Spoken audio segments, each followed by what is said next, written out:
चंबेली और चंबेली, चल जाकर उस नए आइटम को तैयार कर। ताराबाई ने पानदान से पान निकालकर मुंह में डालते हुए पास खड़ी चंबेली को कहा, मगर बाई, अभी इसके 2 हफ्ते पूरे नहीं हुए। तो क्या तू जाएगी इसकी जगह? बाई ने खरांट लहजे में कहा। नहीं, मैं करती हूँ उसे तैयार। चंबेली वहां से गायब हुई। खुली आंखें एक जगह मरकूज किए हुस्ना कुछ सोच रही थी जब चंबेली अपने परांदे की लेस चुटिया बनाती वहां आई। चल हुस्न कली, आज तेरी बारी है। तेरे भी भाग खुल गए। अजीब अंदाज में कहकहा लगाते वो उसके कमरे की अलमारी से भारी काम वाला सूट निकालकर उसके पैरों पर फेंकती हुई वहां से गायब हुई। हैरत की बात थी, हुस्ना ने बगैर किसी मजामत के वो सूट थाम लिया था। क्या किश्वा को बताऊं सर उमर का? अपनी स्याह सिल्की बालों में हेयर ब्रश फेरती वो खुद से सवाल गोती, मुझे क्या करना चाहिए? हाँ या ना? क्या करूं? क्या हाँ कर दूं? ना करने का जवाब क्या दूं? जैनी, बेटा खाना खा लो। मम्मा की नीचे से आवाज़ आई तो वो सोचों से बाहर निकली। बाद में सोचूंगी कि क्या करना है। ब्रश बेड पर फेंक कर बालों को जूड़े में कैद करती, सर पर दुपट्टा जमाते वो अपने कमरे से बाहर निकली। चुटकनी के बंद होने की आवाज़ पर घूंघट ओढ़े बैठी हुस्ना ने अपनी मुट्ठियां बंद करके खोली। मुकाबिल शख्स लड़खड़ाता उसके करीब तर आया और नशे में होने का सबूत दे रहा था अपने। जब वो करीब तर उसके बेड पर बेधड़क आकर गिरा, ऐ हसीन दोशीज़ा, पूरे कमरे में शराब की गंदी गलीज बू फैल गई। हुस्ना को अपना दम घुटता महसूस हुआ जब उस नशई ने उसका घूंघट उठाया। आप? हुस्ना और मुकाबिल वो दोनों शख्स चौंक कर रह गए। किश्वा ईशा की नमाज अदा कर रही थी जब दाऊद कमरे में आया। उसे खशुओ खजू से नमाज अदा करते देख वो हमेशा की तरह थम गया। दिल में फिर से मलाल जागा, मगर वो खुद में हिम्मत पैदा नहीं कर पा रहा था। इतने सालों बाद अल्लाह के आगे किस मुंह से सर झुकाए? उसकी नीली आंखों से पानी का कतरा फिसला। दिल एकदम से उचाट हुआ। उसका दिल किया यहाँ से दूर चला जाए। वो सर थामे सीढ़ियों के करीब गया। एक सीढ़ी, दूसरी, फिर तीसरी। वो नीचे उतरता जा रहा था। हेलो माय यूट्यूब फैमिली, कैसे हैं सब? जी, तो मेरे इतने लेट होने की वजह मेरे दादाजी की तबीयत की खराबी थी। आप लोगों को पता है, जब दादी को कुछ हो तो तमन्ना कुछ नहीं कर सकती, इसलिए आप लोग मेरे दादी के लिए दुआ करें। और दूसरी बात जो मैंने आप लोगों को सरप्राइज़ देने की कही थी वो अब ये है कि आपकी प्यारी तमन्ना की शादी की न्यूज़ थी वो इंशाल्लाह उसकी शादी बहुत करीब है। तमन्ना यूट्यूब की लाइव वीडियो बना रही थी, तभी दाऊद उसके पीछे से गुजरा। तमन्ना समेत उसकी लाइव वीडियो देखती लड़कियां भी हैरान हुई। क्या ये हैंडसम आपका होने वाला हस्बैंड है? एक साथ कितने ही मैसेजेस उसके इनबॉक्स में आए। तमन्ना लाइव वीडियो बंद कर चुकी थी। उसके कदम लॉन की जानिब थे जहां सफ़ेद और सुर्ख रंग के फूलों पर नजरें जमाए बैठे दाऊद को देख उसका दिल शिद्दत से धड़का। कहाँ वो चंद महीने पहले का दुबला पतला सांवला सा दाऊद जिसकी आंखें अंदर को धंसी हुई थी, और अब का दाऊद, एक जानिब नफासत से सेट किए बाल, मुनासिब जिस्म, चेहरे की साफ रंगत जो यकीनन दवाई और खुराक की बेहतरी के सबब थी। नीली आंखें वाजे नजर आ रही थी। जब दाऊद लॉन में पड़ी कुर्सी से उठा, तमन्ना चंद कदम पीछे हुई। दाऊद ने एक सुर्ख और सफ़ेद फूल तोड़ा। किश्वा का ख्याल आते ही वो मुस्कुराया। फूलों को थामे वो वापस मुड़ गया था। ऐ हसीन दोशीज़ा, पूरे कमरे में शराब की गंदी गलीज बू फैल गई। हुस्ना को अपना दम घुटता महसूस हुआ था जब उस नशई ने उसका घूंघट उठाया। आप? हुस्ना और मुकाबिल शख्स दोनों ही चौंक उठे। मुकाबिल शख्स जो नशे में था सामने मौजूद लड़की की आंखों में अपने लिए शनासाई की रमक देखकर डर गया। उस बदनामे ज़माना जगह पर पहचान लिए जाना आखिर किसको मंजूर था? आप वही हैं ना जो हमारे घर पेंट करने आए थे? प्लीज़ मुझे यहाँ से निकाल लें, जो कीमत कहेंगे मैं अदा करूँगी। एक नन्ही सी उम्मीद जागी थी हुस्ना के मुर्दा दिल में। उस गैर शनासा से शनासा शख्स को देखकर कितनी कीमत देगी? थोड़ा पुरसकून होता वो शख्स अब उसके करीब होकर लेटने के अंदाज में बैठा। हुस्ना उछलकर दूर हुई। जितने कहोगे मैं दूंगी, मुझे यहाँ से निकाल दो प्लीज़। मुझे तो बस एक ही कीमत चाहिए, मायने खेज अंदाज में कहता उसकी उम्मीदों को पाश पाश कर गया। हुस्ना ने गुस्से में उस शख्स को दूर धकेला। वो तो पहले ही नशे में था, इसलिए लड़खड़ाकर बेड से नीचे गिरा था। हुस्ना ने उस शख्स के हाथ से छूटी शराब की बोतल पूरी कुव्वत से अपने सर पर मारी। खून फव्वारे की सूरत निकलना शुरू हुआ। वो पागलों की तरह हंसती गई। खून फव्वारे की तरह निकलना शुरू हुआ और वो पागलों की तरह हंसती गई। वो आदमी डर कर अंधाधुंध कमरे से बाहर भागा। खून के मुसलसल निकलने की वजह से हुस्ना बेहोश हो गई थी। ताराबाई, धोखा दिया है तुमने मुझे, धोखा। लड़की को मारकर मुझ पर कत्ल का इल्जाम लगवाना चाहती है तू? वो शख्स ताराबाई पर धाड़ा था। मुझे मेरे पैसे वापस कर, नहीं तो तू जानती नहीं मुझे। ताराबाई ने बाएं हाथ का थप्पड़ उस शख्स के मुंह पे दे मारा। मुझ पर धाड़ेगा तू? ताराबाई पर? जमाली ले जा इसे। अपने सांडनुमा देव हेकल को इशारा करते अब वो चंबेली के साथ हुस्ना के कमरे की जानिब भागने के से अंदाज में गई थी। किश्वा दुआ से फारिग होकर उठी, जाए नमाज को तह लगाकर उसकी जगह पर रखा तो दाऊद उसके पीछे खड़ा था। ये सफ़ेद फूल आपके लिए। सफ़ेद रंग का गुलाब उसकी जानिब उसने बढ़ाया था, क्योंकि ये बिल्कुल आपकी तरह शफाफ है, पाकीज़ा सा। उसके बंधे हिजाब को पूर से छू कर वो बोला, और ये सुर्ख फूल? किश्वा ने उसके हाथ से सफ़ेद गुलाब थाम कर इश्तियाक से पूछा। सुर्ख गुलाब? ये सुर्ख गुलाब भी आपके लिए, क्योंकि ये जब जब महकता है मुझे आपकी याद आती है। किश्वा उसकी चमकती नीली आंखों में देख नहीं पाई तो झीम कर नजरें झुका गई। गाल अलग सुर्ख हुए। आप इस फूल से भी ज्यादा सुर्ख हो रही हैं कशफ। वो धीमा सा हंसकर बोला। किश्वा फूल थाम कर नामहसूस अंदाज में रुख मोड़ गई। जैसे जैसे दाऊद की जात में तब्दीली आ रही थी, किश्वा को उससे शर्म भी टूट कर आने लगी थी। कशफ, बाहर वॉक पर चलें? दाऊद की फरमाइश गैर मुतवक्को थी। किश्वा ने चौंक कर उसे देखा। सच में दाऊद? आंखों में जुगनू चमक उठे थे उसके। मैं आपका हाथ थामकर बहुत दूर तक निकलना चाहता हूँ। अपने मजबूत हाथ में किश्वा की नाजुक हथेली को थाम कर उसके साथ का वो मुतमनी था। मैं बस 5 मिनट में आई दाऊद, फिर चलते हैं। किश्वा ने अपने और उसके हाथ पर अपना दूसरा हाथ रखकर मान से कहा। दाऊद ने मुस्कुराकर उसका हाथ आज़ाद किया। हुस्ना उस वक्त कमरे की बैक साइड पर बने एक कमरे में मौजूद थी, जहां ज़रूरी तिब्बी इमदाद फराम किया जाता था। ये जगह काफ़ी हटकर थी। उसी कमरे के साथ एक और कमरा भी मौजूद था, जो उसी कमरे के दरमियान से खुलता था। तुमने उस आदमी का सर क्यों नहीं? अपना क्यों? वहीं हुस्ना के पास मौजूद एक मुलाजमा ने उसके पास दूध रखकर तशवीश से पूछा। क्या फ़र्क पड़ता है, बच गई ना मैं? हुस्ना ने तमस्कराना लहजे में कहा। बच गई, मगर अब इस दर्द के बाद ताराबाई के हंटर भी बर्दाश्त करने को तैयार हो जाओ। मुलाजमा ने कुछ हमदर्द तो कुछ धमकी आमेज लहजे में कहा। मंजूर है, पुरअसरार मुस्कुराहट थी। अब कम अज़ कम 1 हफ्ते के लिए मैं बच गई हूँ। गैर मरई नुक्ते की जानिब देख वो बोली। जब कमरे के बाईं जानिब बना दरवाज़ा खुला, सफ़ेद रंग की कलियों वाली फ्रॉक में, सर पर सुर्ख घूंघट ओढ़े कोई आया था। नाजुक पैरों में भारी घुंघरुओं की थाप ने हुस्ना का ध्यान उसकी जानिब मोड़ा। लाल मेहंदी से रंगे हाथ, हाथों में भर भर अंगूठियां, चूड़ियों से भरी कलाइयां और कमरबंद घूंघट यकदम हटा था। हुस्ना यकटुक टुकटुकी बांधे उस खूबसूरत तरीन लड़की को देखकर रह गई।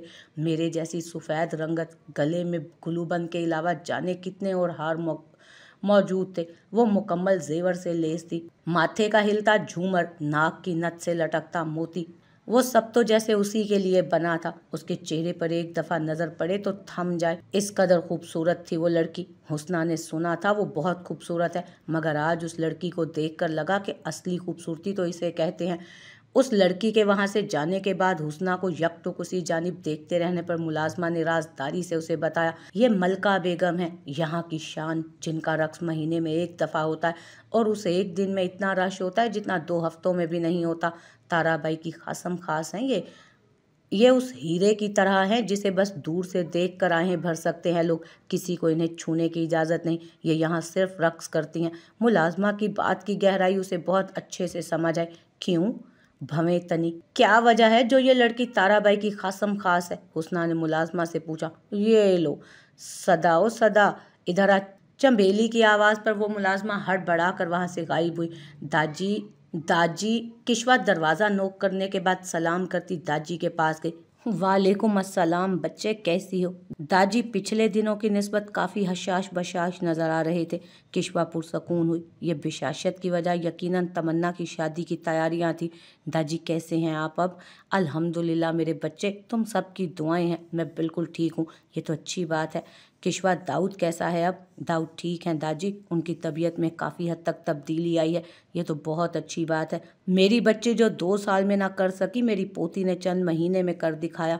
मेरी दानिया होती तो बहुत खुश होती। अल्लाह पाक फुफ्फो की मगफिरत फरमाए और उनको जन्नतुल फिरदौस में आला मकाम अता फरमाए। आमीन। दादी, मुझे आपसे एक बात करनी थी। किश्वा कुछ हिचकिचाई। हाँ बच्चे बोलो ना, मैं सुन रहा हूँ। दादी, मुझे बाबा वाले फार्म हाउस की चाबी चाहिए थी, मैं दाऊद को वहाँ ले जाना चाहती हूँ। किश्वा की फरमाइश दादी के कमरे में आती तमन्ना ने भी सुनी। हाँ बच्चे, वो तुम्हारा ही है, मैं दे देता हूँ। बल्कि मैं अब चाह रहा था, छोटी बहू ने तो फरीद के हिस्से का बिजनेस संभाला हुआ है, तो उसके पास तो वक्त नहीं, इसलिए फरीद का हिसाब तुम्हारे नाम कर दूं। खैर से तुम अब बालिग हो, दादी ने मोहब्बत से बांधे लहजे में कहा। मैं क्या कहूँ दादी, मुझे इन मामलात के बारे में कुछ नहीं इल्म। आप मम्मा से बात कर लीजिए। हाँ ठीक है, तुम ऐसा करो, अलमारी के दूसरे खाने में चाबी पड़ी है, ले लो। जी दादी। जबकि तमन्ना खामोश तमाशाई बनी ये सब देख रही थी, किश्वा ने अलमारी खोलकर उसका दूसरा खाना खोला। चाबी सामने ही रखी थी, मगर चाबी के साथ एक फ्रेम भी मौजूद था। फ्रेम पर मौजूद तस्वीर को देख किश्वा कितने ही लम्हे वहां से हिल नहीं सकी। मिल गई चाबी? जी दादी मिल गई। चाबी दिखाई उसने और कमरे से बाहर निकल गई। हेलो, हाँ कैसे हो? अंसर ने आज काफ़ी दिनों बाद अपने दोस्त को फ़ोन किया था। मैं ठीक, तू सुना? उसके दोस्त ने मसरूफ से अंदाज में कहा। वो शायद कुछ कर रहा था। जेरी, मैं शादी करने वाला हूँ, अंसर ने कहा तो जेरी के हाथ थामे। काफ़ी लम्हे खामोश रहने के बाद जेरी की आवाज़ आई। बहुत बहुत मुबारक हो अंसर। जेरी, मुझे कुछ अच्छा नहीं लग रहा यार। वो शायद अंसर का गहरा दोस्त था जो हर बात उसे शेयर कर रहा था। क्यों अंसर जतोई, क्यों नहीं कुछ अच्छा लग रहा? यकीनन तुम्हारी होने वाली बीवी तुम्हारी पसंद के आन मुताबिक होगी, तुम्हारी स्टैंडर्ड की।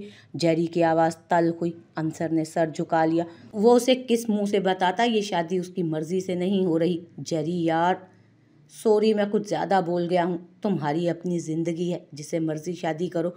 मगर एक खबर मैं तुम्हें बताना चाहता हूँ। उसने इस्लाम कबूल कर लिया था, जिसकी वजह से उसके भाई ने उसे मारने की कोशिश की, मगर वो यहाँ से चली गई और फिर उसने खुदकुशी कर ली। अंसर ने सर थाम लिया। जो बोझ कंधों पर महसूस कर रहा था अब दिल पर भी महसूस करने लगा। वो आवाज़ें फिर से उसके कान में सूर फूंकने लगी। अंसर, अंसर ना करो मेरे साथ ऐसा, मैं मर जाऊंगी प्लीज़। वो भी बेबस हुआ। मुझसे शादी कर लो। चटाक, अंसर ने थप्पड़ उसके नाजुक गाल पे मारा था। वो रोने लगी। नहीं करो, तरस खाओ मुझ पर, अपने अपने खुदा के लिए मुझ पर रहम करो। यही फ़र्क है तुम में और मुझ में। अंसर ने चेहरा मोड़ लिया था।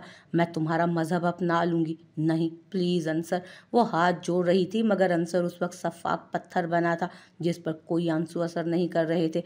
अब के हम बिछड़े तो शायद कभी ख्वाबों में मिले, जिस तरह सूखे हुए पत्ते किताबों में मिले। पट्टी बंधे सर समेत हुस्ना उस वक्त रक्स की महफिल में मौजूद थी। वो देख रही थी। मुलाजमा ने सच कहा था। इतना रश! अभी मलका बेगम के घुंघरू ही छनकाए गए थे कि कितने ही रईस ज़ादे हजारों रुपए लुटा चुके थे उस पर। और फिर वो रक्स करना शुरू हुई। देखते ही देखते उसके पैरों नीचे गुलाब के पत्तों से ज्यादा नारंगी और नीले रंग के नोट थे। और फिर रक्स खत्म होते ही मलका बेगम बगैर किसी की जानिब देखे नाक की सीध में चलती पर्दे के दूसरे तरफ गायब हो गए। एक सहर टूटा। हुस्ना को होश आया। वो हिली। उसके कदम मलका बेगम के पीछे हो लिए। दाऊद! किश्वा कमरे में आई तो दाऊद सोफे की पुश पर सर टिकाए सोई जागी कैफियत में था। किश्वा के आवाज देने पर उसने मुंदी मुंदी आंखें खोली। आ गई कशफ, चलें? एक पुकार का मुंतजिर वो फौरन उठा। हम आखिरी सांस तक प्यार तेरे, दिल पे सारे इख्तियार तेरे। तुम आओ तो नींद नहीं आती, नींद आए तो सारे ख्वाब तेरे। किश्वा का दिल उसकी नीली नींद के खुमार से सुर्ख होती आंखों को देख शिद्दत से धड़का। दाऊद, अगर आपको नींद आ रही है तो आप सो जाए ना, किश्वा ने मोहब्बत से कहा। नहीं, मैं ठीक हूँ, चलें? बच्चों की तरह दोनों मुट्ठियों से आंखें मसलता वो किश्वा को इस कदर मासूम लगा कि किश्वा ने नजरें चुरा ली कि कहीं उसकी नजर न लग जाए उसे। फिर आंखें मूंदी और सूरत पड़कर दाऊद पर फूंकने लगी। अब आ जाएं आप। दाऊद का हाथ थामे वो कमरे से बाहर निकली। जेरी से बात करने के बाद अंसर का दिल और भी ज्यादा बेचैन हुआ। जब दोबारा उसका फोन बजा, ये नंबर उसके मुलाजिम का था जिसको उसने हुस्ना का पता लगाने के लिए कहा था। कुछ मालूम हुआ? तो क्या कर रहे हो इतनी देर से? किसी काम के नहीं हो तुम लोग? वो सामने से इनकार सुनने के बाद भड़क उठा। जेरी के लहजे की तल्खी की चरचराहट वो दूसरे पर निकाल रहा था। मुझे मेरी बहन का पता चाहिए, जितनी जल्दी हो, नहीं तो अपनी खैर मत मनाना तुम। तमन्ना ने ठहर कर देखा था। स्याह बाई में मुकम्मल ढकी किश्वा, जिसके हाथ में मौजूद दाऊद का हाथ था। स्याह पट्टियों वाली शर्ट के साथ भूरे रंग की पैंट में उसकी पर्सनालिटी निखरी निखरी सी लग रही थी। फोन की मैसेज टून ने बेड पर लेटी नॉवल पढ़ती जैनब को अपनी तरफ मुतवज्जो किया, मगर वो जैनब ही क्या जो एक टोन पर उठ जाती, मगर मुकाबिल भी कोई ढीठ ही था। एक नहीं, दो नहीं, पूरी 6 दफ़ा फ़ोन रिंग हुआ था। जैनब ने बेजारी से नॉवल बेड पर पढ़ा। माना कि तेरी दीद के काबिल नहीं हूँ मैं, तो मेरा शौक देख, मेरा इंतज़ार देख। पहले ही मैसेज पर शेर था। जैनब ने आंखें घुमाई थी। दूसरा मैसेज, आपने जवाब नहीं दिया मिस जैनब। तीसरा मैसेज, बंदा बशर जवाब का मुंतज़िर है। चौथा मैसेज, मिस जैनब। 5वां मैसेज, जिनके हम मुंतज़िर रहे उनको मिल गए और हम सफ़र शायद। क्यों? ज़ैनब ने मुस्कुराहट दबाकर लिखा, मुझे आपकी डीपी शो हो रही है और ये इस बात का सबूत है कि आपने मेरा नंबर सेव किया हुआ है। ज़ैनब ने उस मैसेज के रिप्लाई पर आंखें घुमाने वाला इमोजी भेजा था। उफ सर उमर, कितने नौटंकी हैं ना। फिर से मैसेज आया, लगता है आज आर या पार करने वाले हैं। ज़ैनब कितने ही लम्हे फ़ोन हाथ में थामे सोचती रही, जो मेरे मम्मा बाबा की मर्ज़ी होगी। मैसेज लिखकर फ़ोन बेड पर फेंक दिया। दिल ज़ोर ज़ोर से धड़कने लगा था। उसने दूसरे लफ्ज़ों में रजामंदी दी थी। फिर फ़ोन रिंग हुआ। ओह, मतलब मिस ज़ैनब, मैं दूसरा ऑप्शन भी रखूं? शरीर अंदाज में मैसेज लिखा गया। वो जानता था ज़ैनब मैडम तब जाएंगी, तो तवक्को के ऐन मुताबिक वो तब गई। गुस्से वाले इमोजीज के साथ उसने रिप्लाई किया, अब फर्स्ट छोड़ें, दूसरे ऑप्शन के पास जाएं और मेरी जान छोड़ें। उसका चेहरा सुर्ख हुआ था। उमर का कहकहा गूंजा, अल्लाह मुझे सब्र दे। वो फिर हंसने लगा। किश्वा गाड़ी ड्राइव कर रही थी जब उसे अपने बाएं कंधे पर वजन सा महसूस हुआ। दाऊद नींद में बंद होती आंखों को बमुश्किल खोले बैठा था। अब बिलाखिर नींद में चला गया। किश्वा के लिए मुश्किल हुआ, मगर उसने दाऊद का सर नहीं हटाया। बस 5 मिनट का रास्ता रह गया था। दिसंबर की घनी रातों में, जब हर जगह सन्नाटा हुआ है, लरसती खामोशी, तो उसका हाथ थामे कहीं दूर दबे पाँव निकल जाऊं, और जब वो अपने मरमरी हाथों से मेरे बाल सुलझाए और अपने धीमे लहजे में मुझसे मेरे दिल के गहरे राज पूछे, तो मैं उसके कंधे पर सर रखकर सारी दास्तानें कह दूं। केशवा ने फार्म हाउस के मेन गेट के आगे गाड़ी रोकी थी। गार्ड ने उसे देखकर फौरन गेट खोल दिया। हुस्ना उस लड़की का पीछा करते उसके कमरे के पास पहुंची। 2 मिनट में अंदर से चीज़ें गिरने की आवाज़ें आने लगी। हुस्ना ने हल्का सा दरवाज़ा खोलकर देखा। मलका बेगम एक एक जेवर अपने जिस्म से नोच नोच कर उतार रही थी। पिनों से सेट किया झूमर, नाक की नथ जिसके बाइस खून का कतरा नाक के बाईं जानिब चमका था, गले का हार, कमरबंद नोच कर फेंका। हुस्ना खौफ से उछली उसकी इस कार्रवाई को देखकर। तभी वो वॉशरूम गई और 5 मिनट बाद सफ़ेद रंग की शलवार कमीज़ में सफ़ेद दुपट्टे को चेहरे पर लपेटे बाहर निकली। जाए नमाज बिछाई। कांपते जिस्म से उसने नमाज अदा करना शुरू की और फिर सजदे में जाते ही उसकी सिसकियां गूंजना शुरू हुई। हुस्ना के वजूद पर लर्जा तारी हुआ। चेहरा पसीनों पसीन हुआ। आंखों की पुतलियां फैल गई। वो वहां से भाग गई। किश्वा दाऊद को थामकर फार्म हाउस के अंदर आ गई थी। उसने यहाँ आने से पहले ही मुलाजमा को तफसीली सफाई का कहा था। दाऊद को डस्ट एलर्जी थी और दाऊद के मामले में वो हरगिज़ भी कॉम्प्रोमाइज़ नहीं कर सकती थी। दाऊद इधर लेट जाए, उसे कमरे में बेड पर उसने लिटाया। पाँव ऊपर करके उसके पाँव जूतों से आज़ाद किए और सॉक्स उतार कर रखी। अभी वो बाहर जाती कि दाऊद नींद में बुड़बुड़ाया, कशफ कहीं मत जाएं।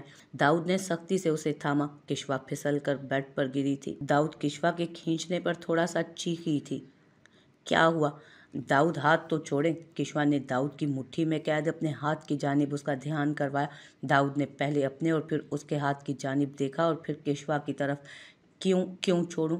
अंदाज तंग करने वाला था। दाऊद प्लीज़ मत करें, मुझे भूख लग रही है, मैं कुछ खाने के लिए लाती हूँ। किश्वा ने इल्तजाइया लहजे में कहा, अच्छा मगर जल्दी आइएगा। कमरे में दाऊद ने उसका हाथ छोड़ा था। किश्वा कमरे से बाहर निकल गई। वो उसे चाहकर भी ये कहकर नहीं रोक सका कि उसे डर लगने लगा है। इतने साल अकेले तन्हाइयों की आदत लगने के बावजूद उसकी चंद दिनों की तवज्जो और मोहब्बत फिर उसे ज़िंदगी की जानिब ले आई, मगर फिर तन्हाइयों से खौफ सदा हो गया। कुछ देर बाद किश्वा उसके लिए दूध का गिलास थामे कमरे में आई तो दाऊद मुकम्मल गहरी नींद में गया हुआ था। किश्वा मुस्कुराकर नफ़ी में सर हिलाती दूध का गिलास साइड टेबल पर रख गई। फिर ध्यान देने पर उसे महसूस हुआ कि सर्दी महसूस हो रही है। वो एक चादर अलमारी से निकाल कर उसके लिए ले आई। चादर उस पर दरुस्त किए उसने दाऊद की बंद नीली आंखों की जानिब देखा, जिनमें नजर आता अपना अक्स उसे बड़ा मोतबर महसूस कराता। अब उसका इरादा तहज्जुद अदा करने का था, सो वो वज़ू करने के लिए वॉशरूम चली गई।